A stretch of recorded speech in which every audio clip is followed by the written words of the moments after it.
Breaking news. So ఇప్పుడే అందినటువంటి తాజా వార్త అండి. 1620 పోస్టులతో ఏపీ హైకోర్టుకు సంబంధించినటువంటి నోటిఫికేషన్ని రిలీజ్ చేయడం జరిగింది. మరి ఈ నోటిఫికేషన్లో మనకి వివిధ కేటగిరీల వైజ్గా పోస్టుల సంఖ్యలు కూడా మనకి ఇక్కడ ఇవ్వడం జరిగింది. ఈ పోస్టులు మనకి ఎన్ని రకాల పోస్టులు ఉన్నాయి, దీనికి సంబంధించి ఎగ్జామ్ ఎలా ఉంటుంది, అలానే ఇక్కడ మనకి క్వాలిఫికేషన్స్ డిగ్రీనా ఇంటరా 10th అనేది సో ఇలా మనకి ఇన్ డీటెయిల్గా ఇవ్వడం జరిగింది. సో ఈ నోటిఫికేషన్ గురించి మనము ఒకసారి అబ్జర్వ్ చేద్దాం. సో ఇందులో ఫస్ట్ ఆఫ్ ఆల్ ఈ పోస్టుల సంఖ్యలను కానీ మీరు గమనించినట్లయితే ఫస్ట్ పోస్టులు అనేవి చూసినట్లయితే మొత్తం మనకి ఇలా 10 రకాల పోస్టులు అనేవి ఇవ్వడం జరిగిందండి. స్టెనోగ్రాఫర్ గ్రేడ్ 3, అలా next junior assistant, typist, field assistant, examiner, copyist, driver light vehicle, అలానే next record assistant, process server, అలానే నెక్స్ట్ మనం వచ్చేసరికి ఆఫీసు సబార్డినేట్. సో ఇలా మనకి మొత్తం 10 కేటగిరీలు ఏవైతే ఉన్నాయో ఆ 10 కేటగిరీలకు సంబంధించి పోస్టుల గురించి మనకి ఇవ్వడం జరిగింది. ఇందులో 1 by 1 ఒక్కొక్క పోస్ట్ గురించి మనకి ఎలా ఉన్నదనేది చెక్ చేద్దాం. సో ఫస్ట్ ఆఫ్ ఆల్ ఇక్కడ వచ్చేసరికి 10 రకాల పోస్టులు ఏవైతే ఉన్నాయో దానికి సంబంధించి ఆన్లైన్ అప్లికేషన్స్ అనేవి మనకి 13వ తారీఖు నుంచి స్టార్ట్ అవుతున్నాయి. సో మే 13వ తారీఖు నుంచి మనకి ఆన్లైన్ అప్లికేషన్స్ అనేవి స్టార్ట్ అవుతున్నాయి. లాస్ట్ డేట్ గుర్తుపెట్టుకోండి, మనకి జూన్ 2వ తారీఖుతో మనకి లాస్ట్ డేట్ అనేటువంటిది సో ఇక్కడ మనకి ఇవ్వడం జరిగింది. అలానే ఏజ్ లిమిట్ కూడా అబ్జర్వ్ చేయాలి. 18 నుంచి 42 సంవత్సరాల వరకు ఏజ్ లిమిట్ అనేటువంటిది సో వర్తిస్తుంది. అలానే రిజర్వేషన్స్ అనేవి యాజ్ యూజువల్గా మనకి ఇక్కడ వర్తిస్తాయని చెప్పేసి నోటిఫికేషన్లో ఇక్కడ మెన్షన్ చేయడం జరిగిందండి. అలానే నెక్స్ట్ వన్, సో ఇందులో ఫస్ట్ వన్ వచ్చేసరికి స్టెనోగ్రాఫర్ గ్రేడ్ 3కి సంబంధించి మనకి ఈ పోస్టుకు సంబంధించినటువంటి క్వాలిఫికేషన్ మీరు ఇక్కడ ఒకసారి అబ్జర్వ్ చేయాలి. Applications must be a graduate from any recognized university అని చెప్పేసి అన్నాడు. అంటే ఇది మనకి డిగ్రీ క్వాలిఫికేషన్ అండి. అలానే నెక్స్ట్ వన్ వచ్చేసి ఏపీ గవర్నమెంట్కి సంబంధించినటువంటి టెక్నికల్ ఎగ్జామ్స్. సో ఇక్కడ టెక్నికల్కి సంబంధించినటువంటి ఎగ్జామ్, సో ఇంగ్లీష్ టైపిస్ట్కి సంబంధించి కూడా సో గ్యారెంటీగా కలిగి ఉండాలని చెప్పేసి అన్నాడు. అంటే ఇక్కడ మనకి షార్ట్ హ్యాండ్ అనేటువంటిది కూడా ఉంటుంది అని చెప్పేసి అంటున్నాడు. అలానే ఇక్కడ మనకి ఇక్కడ చూడండి నాలెడ్జ్ అనేటువంటిది కనుక గమనిస్తే the must have knowledge are equivalent in computer operator అని చెప్పేసి అన్నాడు. అంటే కంప్యూటర్ నాలెడ్జ్ కూడా కలిగి ఉండాలి అని చెప్పేసి అని అంటున్నారు. ఓకే, నెక్స్ట్ వన్, మరి దీనికి సంబంధించినటువంటి ఎగ్జామ్ ప్రాసెస్, మరి ఆ ప్రాసెస్ ఎలా ఉన్నది ఒకసారి మీరు ఇక్కడ అబ్జర్వ్ చేయాలి. ఇందులో వచ్చేసరికి కంప్యూటర్ బేస్డ్ ఎగ్జామినేషన్ అనేది కానీ మీరు అబ్జర్వ్ చేసినట్టయితే మొత్తం మనకి ఇక్కడ 80 మార్క్స్ అండి.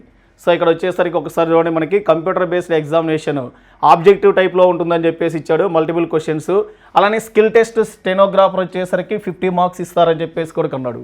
మరి ఈ 80 క్వశ్చన్స్ ఏవైతే ఉన్నాయో ఈ 80 క్వశ్చన్స్లో 40 క్వశ్చన్స్ అనేవి మనకి సో జీకే పాయింట్ ఆఫ్ వ్యూలో ఉంటాయని చెప్పేసి అంటున్నాడు. రిమైనింగ్ 40 క్వశ్చన్స్ అనేవి జనరల్ ఇంగ్లీష్ ఇస్తారు అని చెప్పేసి కూడా ఇచ్చారండి. అలానే each question carrying 1 mark. So కంపల్సరీగా మీరు గుర్తుపెట్టుకొని 1 మార్క్ మాత్రమే ఇస్తారని చెప్పేసి కూడా అన్నాడు.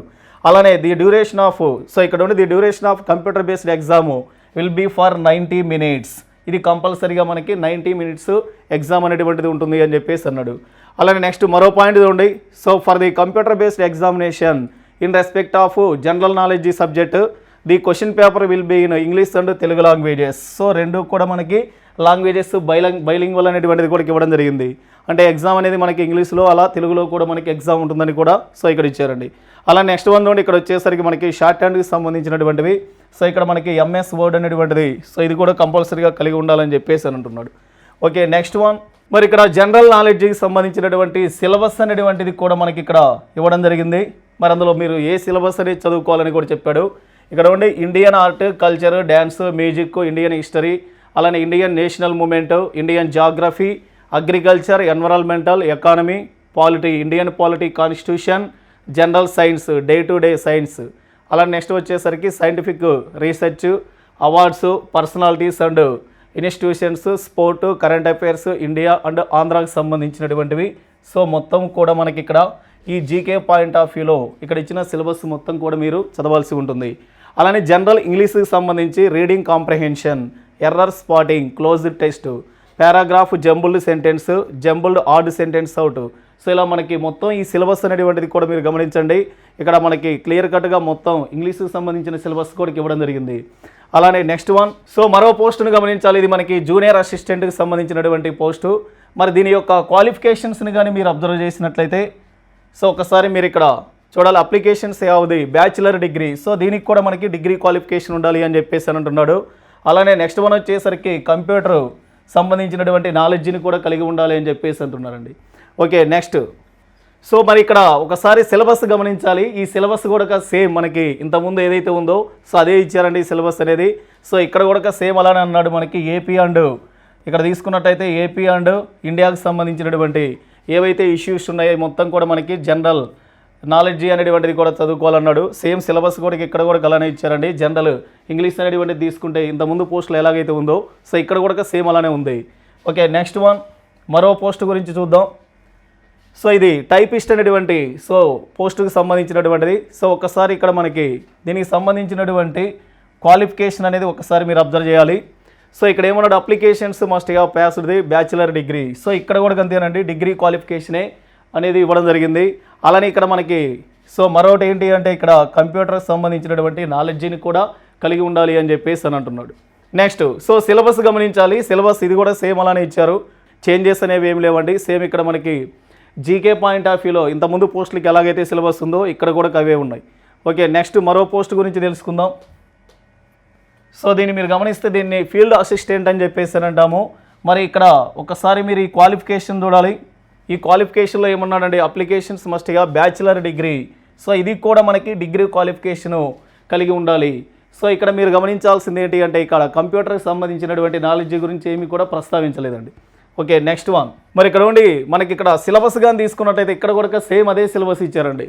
సో ఇక్కడ మనకి general point of so GK point of వ్యూలో కానీ జనరల్ ఇంగ్లీష్లో కానీ సేమ్ ఇంతకుముందు పోస్టులో ఏదైతే ఉందో సిలబస్ ఇక్కడ కూడా మనకి సేమ్ అదే సిలబస్ ఇవ్వడం జరిగింది.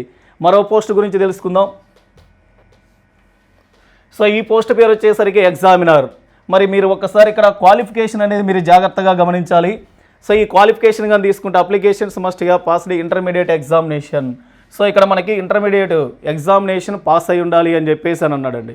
ఓకేనా, లేదా ఇంకేమంటున్నాడు, intermediate education or its equivalent examination అని చెప్పేసి అన్నాడు. అంటే ఈక్వల్ టు ఇంటర్మీడియట్ ఏదైతే మనకి ఇక్కడ ఉంటుందో సో దానికి సంబంధించినటువంటి క్వాలిఫికేషన్ ఉంటే సరిపోతుంది అని చెప్పేసి అని అంటున్నాడు. సో మీరు గమనించాల్సింది ఇది ఇంటర్మీడియట్ సంబంధించినటువంటి సిలబస్ అండి. సో ఇక్కడ మనకి ఇంటర్మీడియట్ క్వాలిఫికేషన్ సిలబస్ గమనించాలి ఒకసారి. ఇందులో వచ్చేసరికి మరి ఇక్కడ సిలబస్లో కానీ మీరు అబ్జర్వ్ చేసినట్లయితే సేమ్ ఇంతకుముందు చెప్పినట్టు మనకి జీకే అండ్ ఇంగ్లీష్. సో ఇక్కడ జీకే పాయింట్ ఆఫ్ వ్యూలో కానీ జనరల్ ఇంగ్లీష్ పాయింట్ ఆఫ్ వ్యూలో సిలబస్ అనేది ఇలా ఇవ్వడం జరిగింది. సో మరి ఇక్కడ చూడండి కంపల్సరీగా మనకి ఏమంటున్నాడు అంటే సో ఇక్కడ జీకే పాయింట్ ఆఫ్ వ్యూలో మనకి ఎలాంటి చేంజెస్ లేవండి. ఇండియన్ అండ్ ఏపీకి సంబంధించినటువంటి ఇష్యూస్ ఇంతకుముందు పోస్టులకి ఎలా ఉన్నదో సేమ్ ఇక్కడ కూడా అలానే ఇచ్చాడు సిలబస్. అలానే మనకి ఇక్కడ జనరల్ ఇంగ్లీష్కి సంబంధించి కాంప్రహెన్షన్ 1 పేసేజ్ ఇస్తాడని చెప్పేసి అన్నాడు. 5 క్వశ్చన్స్ గ్యారంటీగా ఇక్కడ 5 క్వశ్చన్స్ అనేటువంటి ఇవ్వడం జరుగుతుంది అని చెప్పేసి అన్నాడు. మరి ఇక్కడ 1 వర్డ్ సబ్స్టిట్యూషన్ కానీ antonyms, synonyms, spelling errors, spotting the error, grammar, noun, pronoun, adjective, next వచ్చేసరికి verb, preposition, conjunction, use of a an the అంటే ఆర్టికల్స్ గురించి కూడా మీరు తెలుసుకోవాలని చెప్పేసి అన్నాడు. అంటే ఇది మనకి కంపల్సరీగా ఇంటర్మీడియట్ రేంజ్లో కాబట్టి గ్రామర్ పాయింట్ ఆఫ్ వ్యూ అనేటువంటిది మనకి ఇక్కడ ఎక్కువగా కవర్ చేయడం జరుగుతుంది. సో మరో పోస్ట్ అండి ఇది మనకి కాఫీ ఈస్ట్ అని చెప్పేసి అని అంటారు. మరి దీనికి సంబంధించినటువంటి సో క్వాలిఫికేషన్ కానీ మీరు అబ్జర్వ్ చేసినట్లయితే ఇది కూడా మనకి ఇంటర్మీడియట్ క్వాలిఫికేషనే. మరి సెకండ్ పాయింట్ కానీ గమనిస్తే ఇక్కడ ఏమన్నాడు, సో ఈసారి ఏపీ గవర్నమెంట్కి సంబంధించినటువంటి టెక్నికల్ ఎగ్జామినర్ అనేది ఏదైతే ఉంటుందో అది మనకి సో ఇంగ్లీష్ టైప్ రైటింగ్ అనేటువంటిది కంపల్సరీగా కలిగి ఉండాలని చెప్పేసి అని అన్నాడు. మరి దీనికి సంబంధించినటువంటిది ఏదైతే ఉందో so provider if the candidate who have passed the examination by high court grade are not available those who have passed the exam by the lower grade may be consider అని చెప్పేసి అన్నాడండి. Okay, next one. సో ఇక్కడ మనకి next one వచ్చేసరికి ఇక్కడ కూడా అంతేనండి, మళ్ళీ సేమ్ మనకి సిలబస్ అలానే ఇచ్చారు. సో ఇంతకుముందు పోస్ట్కి ఎలాగైతే సిలబస్ ఇచ్చారో సో ఇక్కడ కూడా సేమ్ అవే ఉన్నాయి. జీకే అండ్ సో ఇక్కడ జనరల్ ఇంగ్లీష్కి సంబంధించినటువంటి సిలబస్సే ఇవ్వడం జరిగింది. సో ఇక్కడ కూడా చూడండి మీరు లాస్ట్లో ఆర్టికల్స్ గురించి కూడా డిస్కస్ చేయడం జరిగింది. సో మరో పోస్టును గమనించాలి. సో ఇక్కడ సో జాగ్రత్తగా గమనించండి. ఈ పోస్టును సంబంధించి కానీ మీరు చూసినట్లయితే సో ఇక్కడ ఏమన్నానండి మనకి డ్రైవర్ సో లైట్ వెహికల్కి సంబంధించినటువంటివి. సో ఇక్కడ మనకి క్వాలిఫికేషన్ అనేది 7th class are equivalent examiner అని చెప్పేసి అన్నాడు. అంటే 7th క్లాస్ క్వాలిఫికేషన్ అనేటువంటిది సో ఇక్కడ కన్సిడర్ చేస్తారంటున్నాడు. Next candidates who failed intermediate will be considered but those who have higher qualifications then shall not consider అని చెప్పేసి అన్నాడు. సో ఇంటర్మీడియట్ ఎవరైతే ఫెయిల్ అయి ఉన్నారో వాళ్ళ వరకే ఇది రాయవలసి ఉంటుంది. అంతకంటే హయ్యర్ క్వాలిఫికేషన్ ఉంటే మాత్రం గ్యారెంటీగా తీసుకోమని చెప్పేసి నోటిఫికేషన్లో క్లియర్ కట్గా ఇవ్వడం జరిగింది. సో మరి దీనికి సంబంధించినటువంటివి మీరు గమనించినట్లయితే మరో పాయింట్ కూడా ఇక్కడ ఇచ్చాడు. So they must possesses a current valid light motor vehicle. So driving license ఏవైతే ఉంటుందో సో అది కూడా కంపల్సరీగా కావాలని చెప్పేసి అని అంటున్నాడండి. Okay, next one. మరి ఇక్కడ కూడా సిలబస్ని కానీ మీరు అబ్జర్వ్ చేసినట్లయితే సో ఇందులో కొంచెం సిలబస్లో కొంచెం తేడా వచ్చింది చూడండి ఒకసారి. సో ఇక్కడ మనకి ఇంతకుముందు ఉన్నటువంటి సిలబస్ ఇక్కడ ఉన్నటువంటి సిలబస్ కొంచెం డిఫరెన్స్ ఉందండి. ఇంతకుముందు మనకి జీకే అండ్ ఇంగ్లీషే ఉంది, ఇక్కడ మనకి మెంటల్ ఎబిలిటీ కూడా ఇస్తామని చెప్పేసి అన్నాడు. సో ఒకసారి వాటిని గమనించినట్లయితే మనకి ఇంతకుముందు మనకి ఏవైతే ఉన్నాయో సో ఇండియన్ అండ్ ఏపీకి సంబంధించినటువంటివే. సో మొత్తం జీకే పాయింట్ ఆఫ్ వ్యూ చదువుకోవాలి. మరి ఇక్కడ జనరల్ ఇంగ్లీష్లో తీసుకుంటే one word substitution, antonyms and synonyms, spelling errors, idioms and phrases అని కొంచెం లిమిటెడ్ సిలబస్ ఇవ్వడం జరిగింది. అలానే నెక్స్ట్ వన్ వచ్చేసరికి మెంటల్ ఎబిలిటీకి సంబంధించి coding and decoding, syllogism, statement and conclusions అది అంటే ఇక్కడ మనకి టోటల్గా వెర్బల్, నాన్ వెర్బల్, లాజికల్ అనేటువంటిది సో మొత్తం కూడా ఇక్కడ ఇవ్వడం జరిగిందండి. Okay next one. సో మరొక పోస్ట్ ఇది మనకి రికార్డ్ అసిస్టెంట్ అని చెప్పేసి అంటారు. సో మరి దీని యొక్క క్వాలిఫికేషన్ కానీ మీరు అబ్జర్వ్ చేసినట్లయితే సో ఇక్కడ ఉండి ఫస్ట్ ఆఫ్ ఆల్ మనకి క్వాలిఫికేషన్ గమనించాలి. ఇంటర్మీడియట్ క్వాలిఫికేషన్ అనేది సో ఇంటర్మీడియట్ క్వాలిఫికేషన్తో ఉన్నటువంటి పోస్టు. అలానే మళ్ళీ ఇక్కడ మనకి సిలబస్ కూడా గమనించాలి. సో ఈ సిలబస్ని కానీ తీసుకున్నట్లయితే ఇక్కడ సో మనకి ఏమున్నాడు GK and general English. So ఇక్కడ జీకే పాయింట్ ఆఫ్ వ్యూలో ఇంతకుముందు మనం ఎలాగైతే చెప్పుకున్నామో ఇండియా అండ్ ఏపీకి సంబంధించినటువంటి ఇష్యూస్ ఏవైతే ఉన్నాయో సో అవే చదువుకుంటే సరిపోతుంది. అలానే ఇక్కడ మనకి ఇంగ్లీష్కి సంబంధించినటువంటివి సో ఇక్కడ ఆర్టికల్స్ చదువుకోవాలని చెప్పేసి కూడా ఇచ్చారండి. సో అలానే గ్రామర్ పాయింట్ ఆఫ్ వ్యూ కానీ కాంప్రిహెన్షన్ ప్యాసేజెస్ కానీ సో ఇక్కడ మనకి సిలబస్ అనేది ఇలా క్లియర్ కట్గా ఇవ్వడం జరిగింది. ఓకే నెక్స్ట్ మరో పోస్ట్ గురించి చూద్దాం. సో దీని పేరు వచ్చేసరికి ప్రాసెస్ సర్వర్ అని చెప్పేసి అంటాము. సో దీని యొక్క క్వాలిఫికేషన్ తీసుకున్నట్లయితే మనకి ఇది 10th క్వాలిఫికేషన్ మీద అండి. సో ఇక్కడ ఉండి మనకి ఏమన్నాడు so SSC examination so 10th class exam pass అయితే సరిపోతుంది అని చెప్పేసి అని అంటున్నాడు. మరి ఇక్కడ ఒకసారి సిలబస్ చూడండి. మరి ఈ సిలబస్ కానీ తీసుకున్నట్లయితే సో ఇందులో మీరు 3 సబ్జెక్ట్స్ ఉన్నాయండి, GK, next general English, mental ability. So అలానే నెక్స్ట్ ఇక్కడ మనకి దాని యొక్క సిలబస్ కూడా ఇక్కడ ఇవ్వడం జరిగింది. ఇండియా అండ్ ఏపీకి సంబంధించినటువంటి జీకే పాయింట్ ఆఫ్ వ్యూలో కానీ అలానే నెక్స్ట్ ఇక్కడ మనకి ఇంగ్లీష్కి సంబంధించి one word substitution, antonyms and synonyms, spelling errors so ఇవి కంపల్సరీ చదువుకోవాలన్నాడు. ఇక రీజనింగ్ పాయింట్ ఆఫ్ వ్యూలో వచ్చేసరికి మళ్ళీ వెర్బల్, నాన్ వెర్బల్, లాజికల్ అనేది సో కామన్గా ఇవ్వడం జరిగింది. సో ఇక లాస్ట్ వన్ వచ్చేసరికి ఇక్కడ మీరు సో ఈ పోస్ట్ను అబ్జర్వ్ చేయాలి. సో ఈ పోస్ట్ పేరు వచ్చేసరికి ఆఫీసు సబార్డినేట్ అని చెప్పేసి అని అంటారు. మరి దీని యొక్క క్వాలిఫికేషన్ తీసుకున్నట్లయితే మనకి ఇక్కడ ఉండి 7th క్లాస్ అనేటువంటిది ఇవ్వడం జరిగింది. సో లేదా మనకి ఇక్కడ వచ్చేసరికి ఏమన్నాడు so intermediate or equivalent that examination అంటే ఇంటర్మీడియట్ ఫెయిల్ అయినా కానీ కంపల్సరీ ఇంటర్మీడియట్ ఫెయిల్ అయి ఉండాలి అని చెప్పేసి అని అంటున్నాడు. అంతకంటే మనకి హయ్యర్ క్వాలిఫికేషన్ ఉంటే మాత్రం ఈ ఎగ్జామ్ అనేటువంటిది సో రాయడానికి ఎలిజిబిలిటీ లేదు. Okay next. సో అలానే మళ్ళీ ఇక్కడ మనము సిలబస్ని గమనించాలి. మరి ఈ సిలబస్ ఏదైతే ఉందో సో ఈ సిలబస్ కానీ తీసుకున్నట్టయితే సేమ్ మనకి ఇది GK, next general English, next mental ability అనేటువంటివి 3 సబ్జెక్ట్స్ కూడా ఇవ్వడం జరిగింది. సో ఇదండి మనకి ఇక్కడ ఉన్నటువంటి పోస్టుల గురించి ఇన్ఫర్మేషను. సో ఇక మన శ్యామ్ ఇన్స్టిట్యూట్ మరి దీనికి సంబంధించినటువంటి మీకు ఇస్తున్నటువంటి స్పెషాలిటీస్ ఏంటనేది కూడా ఒకసారి మీరు గమనించాలి.